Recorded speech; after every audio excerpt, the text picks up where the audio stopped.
Hello everyone, कैसे हैं आप लोग? I hope all are fine. मैं आज आप लोगों को रिकंस्टिट्यूशन ऑफ पार्टनरशिप के बारे में बताने जा रहा हूं, क्योंकि रिकंस्टिट्यूशन ऑफ पार्टनरशिप कब होता है, पार्टनरशिप का रिकंस्टिट्यूशन कब होता है? जब एक पार्टनर फॉर्म में एडमिशन लेता है तब, या कोई पार्टनर अगर चाहता है, कोई भी पार्टनर चाहता है कि वो फर्म से रिटायर करना, ठीक है, तो वो फर्म से जब रिटायर हो जाता है या ऑन मैच्योरिटी वो रिटायर कर जाता है, या ओल्ड एज के कारण रिटायर कर जाता है, या having no interest in business उसका कोई इंटरेस्ट नहीं है, अब उस ऑर्गेनाइजेशन में, उस फॉर्म में कोई इंटरेस्ट नहीं है, तो वो रिटायर होना चाहता है, या पार्टनर्स के बीच डिस्प्यूट हो जाता है, तब किसी कारण से वो फॉर्म से रिटायर होना चाहता है, तो ऐसे केसेस में फॉर्म का रिकंस्टिट्यूशन होता है, यानी पार्टनरशिप रिकंस्टिट्यूट हो जाता है। तो उसके बाद कोई पार्टनर, किसी पार्टनर का डेथ हो जाता है तो फर्म को फिर से रिकंस्टिट्यूट किया जाता है, या सारे पार्टनर डिसाइड करते हैं क्या कि प्रॉफिट शेयरिंग रेशियो चेंज होगा, ठीक है, तो ऐसे केस में फर्म को रिकंस्टिट्यूट किया जाता है। तो रिकंस्टिट्यूशन ऑफ पार्टनरशिप फर्म या पार्टनरशिप, उसमें रिकंस्टिट्यूशन ऑफ पार्टनरशिप में एडमिशन ऑफ अ पार्टनर एक टॉपिक था जो मैंने प्रीवियस वीडियो में बनाया भी था कि एडमिशन ऑफ पार्टनर में सबसे पहले मैंने बताया था कि रेशियो कैसे फाइंड करते हैं हम लोग, प्रॉफिट शेयरिंग रेशियो कैसे फाइंड करते हैं, सैक्रिफाइसिंग रेशियो कैसे फाइंड करते हैं, जब कोई नया पार्टनर फॉर्म में आता है तो कैपिटल लेकर के आता है, गुडविल लेकर के आता है, उसका भी ट्रीटमेंट मैंने बता दिया था। अकाउंटिंग ट्रीटमेंट ऑफ गुडविल के बारे में मैंने बता दिया था, डिस्क्रिप्शन में मैं लिंक दे दूंगा, जाकर के आप उसे देखें, ठीक है। इसके बाद revaluation of assets and liabilities, ये मैं बताने जा रहा हूँ, revaluation of assets and liabilities. Next step जो हमारा है revaluation of assets and liabilities.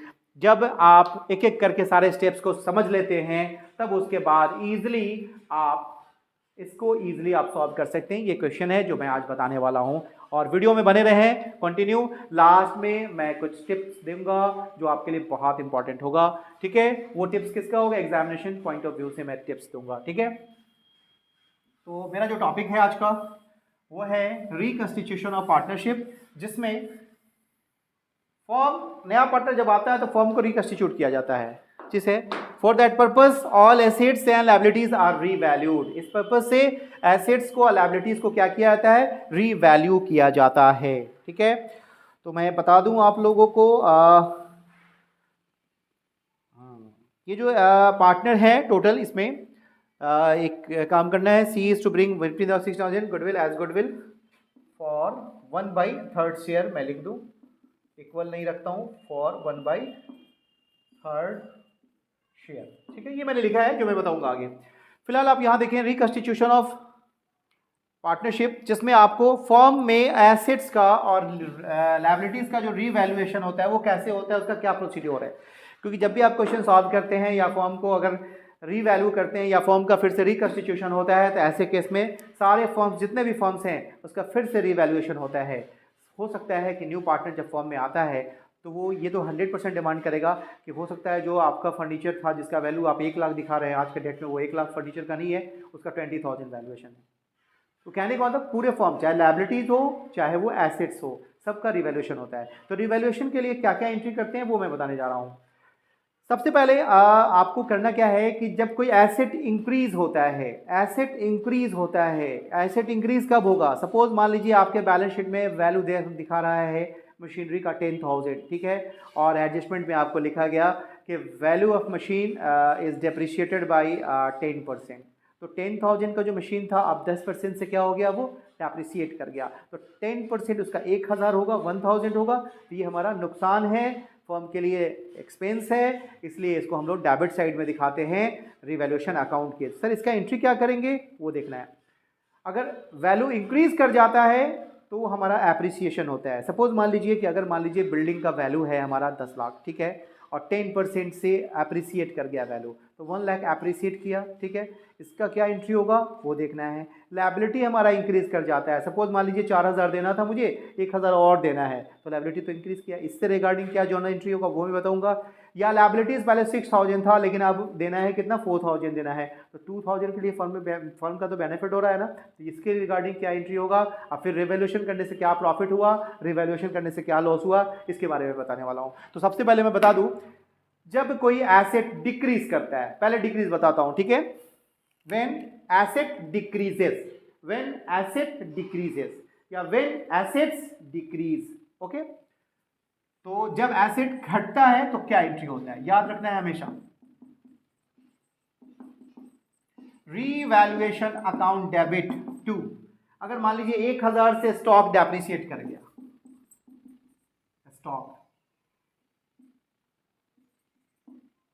2000 यहां पे शो कर देना है, 2000 आपको शो करना है। अगर बिल्डिंग हमारा डेप्रिसिएट कर रहा है या मशीनरी डेप्रिसिएट कर रहा है, जो डेप्रिसिएट कर रहा है वो आपको यहां दिखाना है। अगर 2000 से ये डेप्रिसिएट हो गया तो मशीन दिखा देंगे, ठीक है। अगर आप यहाँ पे डेटर भी हमारा बैड डेट्स हो जाता है, तो डेटर भी हमारा समझिए एक तरह से नुकसान है। अगर बैड डेट्स हो रहा है तो डेटर हमारा डिक्रीज कर जाता है, 1000 से अगर डिक्रीज कर गया तो वो तो वैल्यू दिया हुआ रहेगा। अगर 10,000 डेटर का वैल्यू दिया रहेगा और कहेगा कि बैड डेट्स हो गया उसमें 1000, तो आप यहाँ पे 1000 बैड डेट्स दिखाएंगे और बैलेंस शीट में 9000 शो करना होगा। तो एंट्री मैं बता रहा हूँ, अगर कह दें यहाँ पे कि value of furniture rupees 60,000 now depreciated by 10%, तो 60,000 का फर्नीचर है आपका और 10% डेप्रिसिएशन अगर उस पर होता है तो 6,000 का फॉर्म का नुकसान है। तो उसके लिए आपको revaluation account debit to furniture account आपको शो करना है। फर्नीचर अकाउंट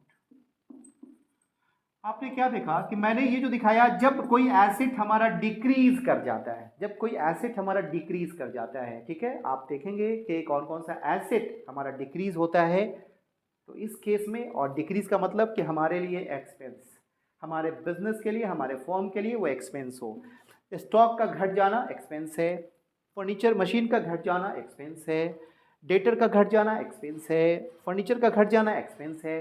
तो एक्सपेंस जब हो तो आपको revaluation account debit to stock, to machine, to debtor, to furniture, depreciated value से। तो देखा जाए कितना टोटल नुकसान हो रहा है, तो 6, 7, 8, 9, 10, 11,000 का नुकसान हो रहा है। तो डेबिट में आपको 11,000 आपको लिखना पड़ेगा, 11,000। क्लियर, ये आपने देखा। अच्छा, अगर आपका इसका नरेशन क्या होगा, being assets revalued, being assets revalued. इसके बाद जो नेक्स्ट हमारा टॉपिक होगा वो होगा थोड़ी देर के बाद, बस 10 मिनट, ठीक है।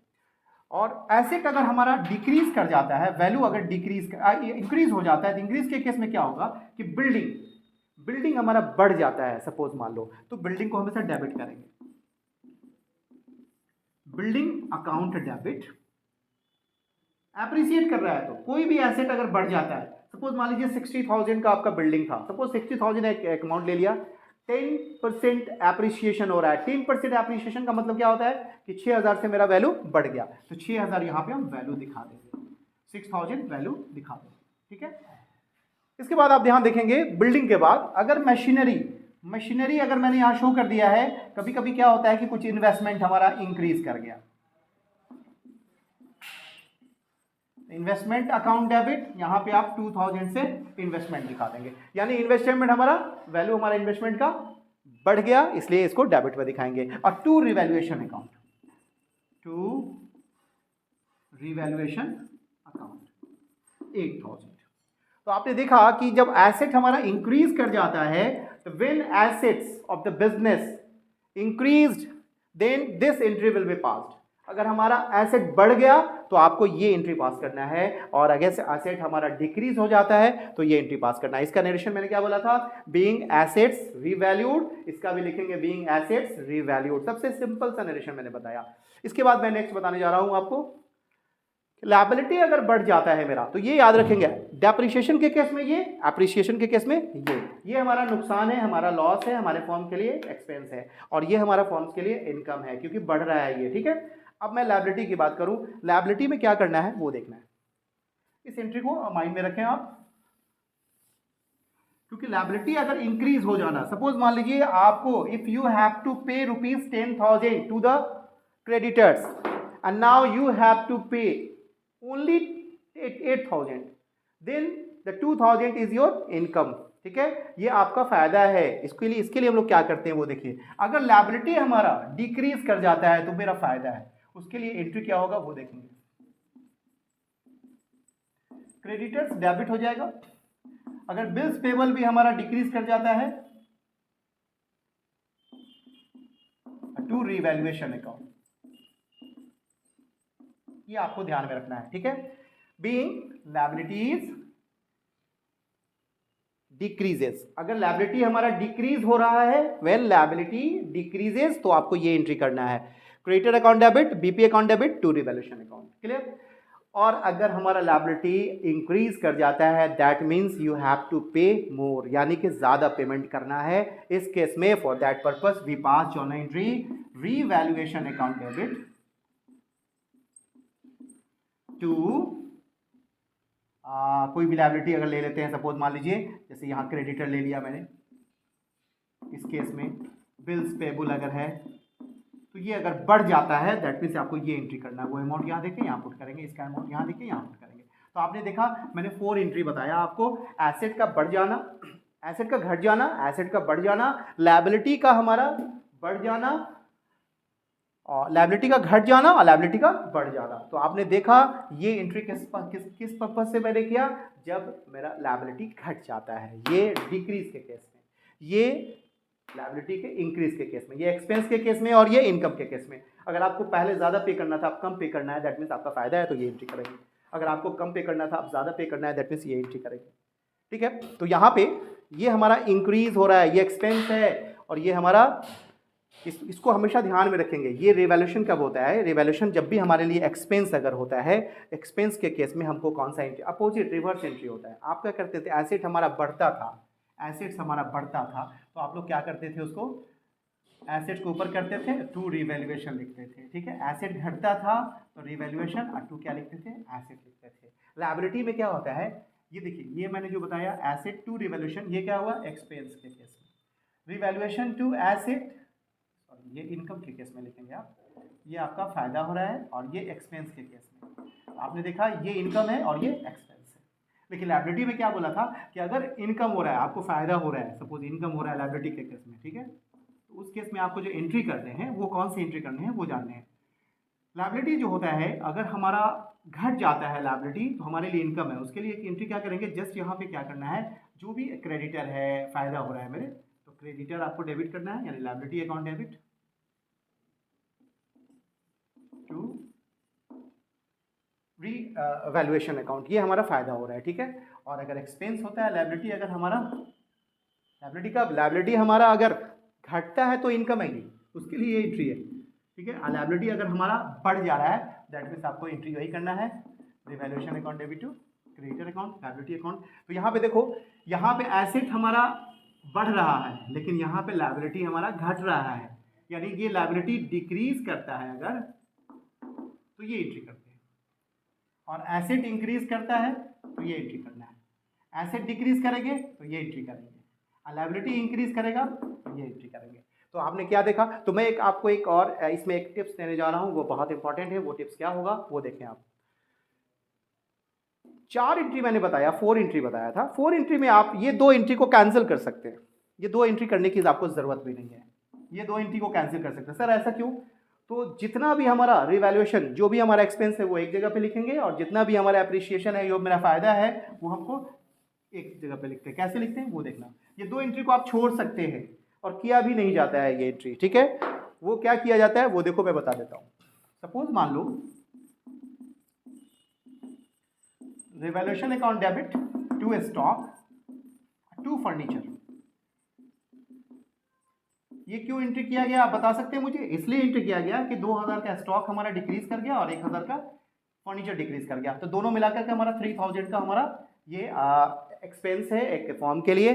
और एप्रिसिएशन अगर हो जाता है, सपोज मान लीजिए मैं कह दूं क्रेडिटर जो है मेरा वो 2000 और पे करना है, लायबिलिटी बढ़ गया, ये एसेट बढ़ जाना दैट मीन्स फायदा होता है, लेकिन ये एसेट घट गया यहाँ, तो डेप्रिसिएशन के केस में ये करेंगे। लेकिन लायबिलिटी में अगर क्या होता है कि लायबिलिटी अगर हमारा इंक्रीज कर जाता है, एसेट डिक्रीज करता है तो ये, और लायबिलिटी अगर इंक्रीज कर जाता है तो मेरा एक्सपेंस है वो, तो क्रेडिटर यहीं पे शो करना है, ताकि आपको ज़्यादा पे करना है ना, 1000 ये है, तो यहाँ पे मैंने टोटल ऐड करके कर दिया, इसी में लायबिलिटी भी हो गया, इसमें एसेट भी हो गया। ठीक है?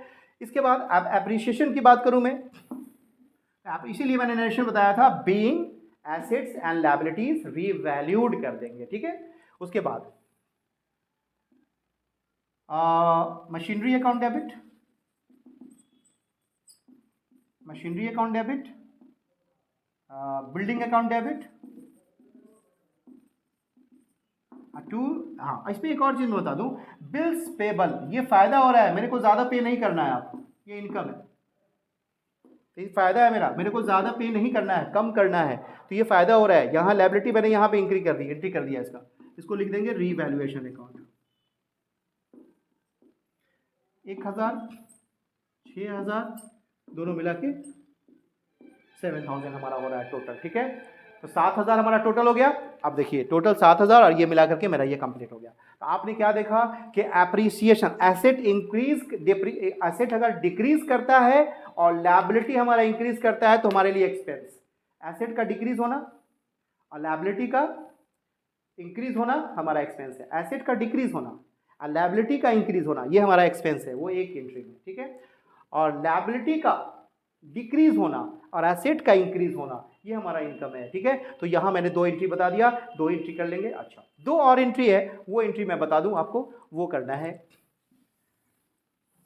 अब क्या करना है कि अगर कोई एसेट एप्रिसिएशन वाला में आपने एंट्री देखा था, तो सपोज मान लीजिए एप्रिसिएशन में टोटल हमारा एडिशन आया था 12,000 और डेप्रिसिएशन वाला में यानी कि जो हमारा एक्सपेंस हुआ था उसमें हुआ था 10,000। दोनों को डिफाइन अगर डिफरेंस करेंगे, ये एप्रिसिएशन का केस हो गया और ये डेप्रिसिएशन का केस हो गया, ये रेवोल्यूशन डेबिट और इसमें रेवोल्यूशन क्रेडिट। तो इस केस में दोनों का जो डिफरेंस होता है वो प्रॉफिट कहलाता है, ठीक है। तो प्रॉफिट ऑन रिवैल्यूएशन, इसका क्या एंट्री करते हैं वो मैं बताने जा रहा हूं। उसका एंट्री होता है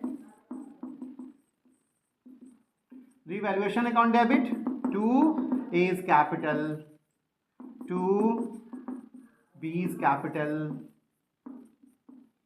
एज कैपिटल और B's capital. Revaluation account debit to A's capital B's capital. जो प्रॉफिट 2000 का प्रॉफिट जो होगा उसको दोनों पार्टनर्स के बीच में डिफरेंस डिस्ट्रीब्यूट किया जाता है ओल्ड रेशियो में। लॉस अगर हो जाता है, अगर ये नहीं होता है, सपोज मान लीजिए ये ज्यादा हो जाता, ये अगर 8000 रहता और ये 10,000 है, तो इस केस में लॉस अगर हो जाता तो इस केस में हम लोग क्या कर देते, जस्ट इसका reverse entry partners capital account debit, जितने भी पार्टनर्स है ए बी जो भी नाम हो वो दे देंगे, A capital B's capital to revaluation account. उसी लॉस को इस रेशियो में, जो रेशियो दे रखा होगा उस रेशियो में क्या करेंगे हम लोग, इसको डिस्ट्रीब्यूट करेंगे। तो मैंने आज एंट्री बता दिया आपको रिवैल्यूएशन का, और इस क्वेश्चन को मैं अभी नेक्स्ट वीडियो में मैं इसे अपलोड करूंगा। और मैंने बता दिया रिवैल्यूएशन के लिए कितने एंट्री बताया मैंने, जब एसेट डिक्रीज करेगा तो क्या एंट्री करेंगे, revaluation account debit to all assets. Appreciation अगर होगा तो assets account debit to revaluation account.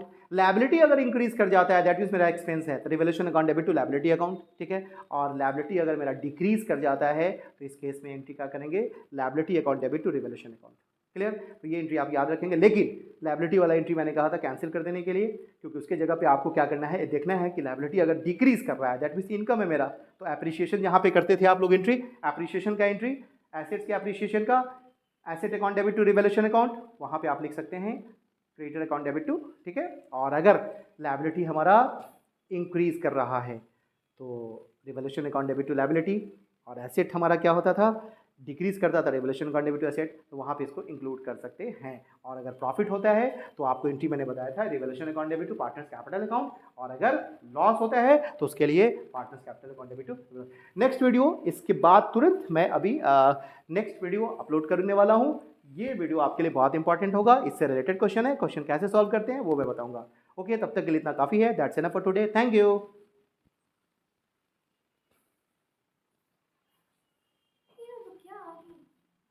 क्या था, कोई दिक्कत नहीं है। क्या है, माइग्रेट टू ST